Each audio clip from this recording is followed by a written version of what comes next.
This video is designed to give you an introduction to the online homework system and how to get started in it.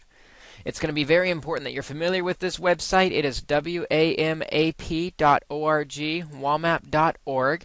Any web browser should be able to get you there just fine. And when you go to wamap.org, you should come to this site to get started.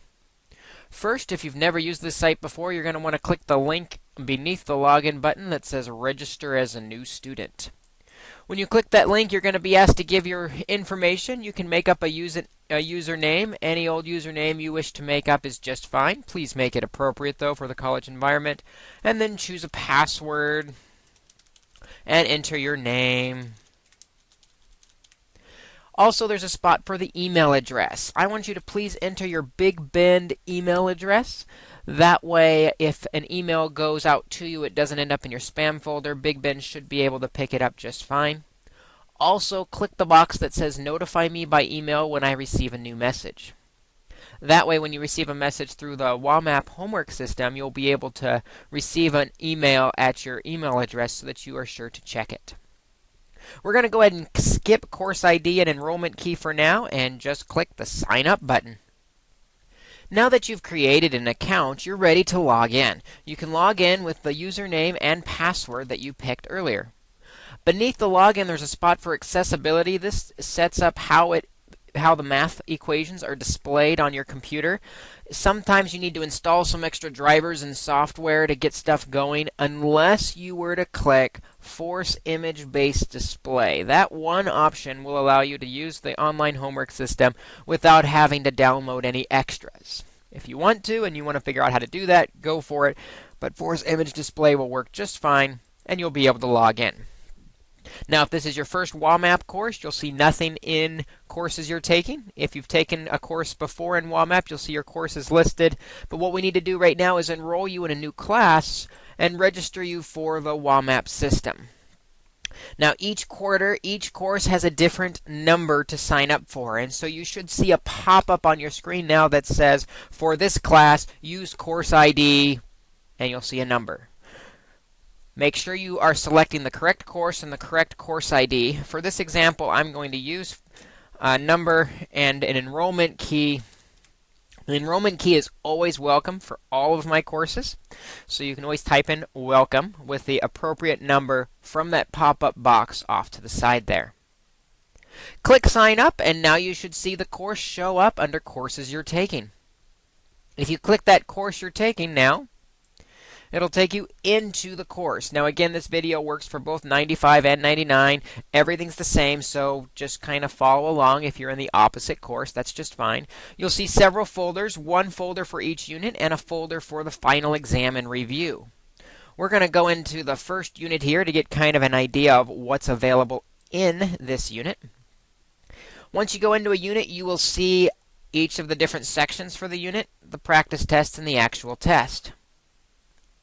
If you go into the first section, order of operations, there'll be a due date and a due date listed. Those are going to be different. Due, D-O, is the day you should be doing it for the first time. That gives you several days to get questions asked and answered before the due date, D-U-E, when it has to be completed by 11:59 p.m. that night. So please follow the due, D-O dates and then use the extra days to ask questions. If you open it up, you'll see 7.1a, b, c, d. That corresponds with the workbook. In the workbook, you'll see 7.1, a, b, c, and d. That's where you're going to be taking the notes as we watch the video for 7.1a, Order of Operations. When you do that, it will take you to a video. Sometimes you'll see one video, sometimes you'll see two videos. That gives you the option of which instructor to watch. If there's two videos, they're both the same content, just done by different instructors. You can hit the play button and it'll start playing for you the video. As the video plays, you can take notes in your workbook. You may want to, in the bottom right corner, click the button to full screen so it's easier to see. Now my full screen is off the recording screen, so I apologize for that, but it will go to full screen on your computer. After you're done with the video, you'll be able to come to the bottom and you'll see questions, Q1 and Q2. These are questions to give you a chance to make sure you truly understand what's in that video. I strongly suggest you work on these till you have 100%. So if I look at this one, let's say I get the answer 23. Type in 23, hit submit, and I get the green bar of joy, 10 out of 10, to show I got it correct. I can now go on to question 2 and try and answer question 2. Let's say I get 7 for an answer. Ooh, that's wrong. If I get it wrong, I have the choice to reattempt that question, and maybe I'll get 9 for an answer. Wrong again. I can reattempt it a third time. Maybe I get 10 this time.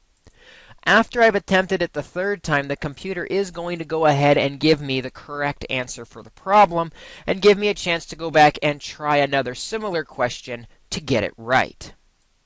Click try a similar question, and now I have a very similar problem, slightly different numbers, to go ahead and try and get the correct answer. The correct answer in this case is 10, and now I have full credit.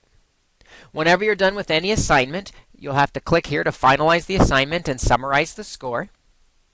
And that'll give you a summary of what you see in the gradebook. I have 100%.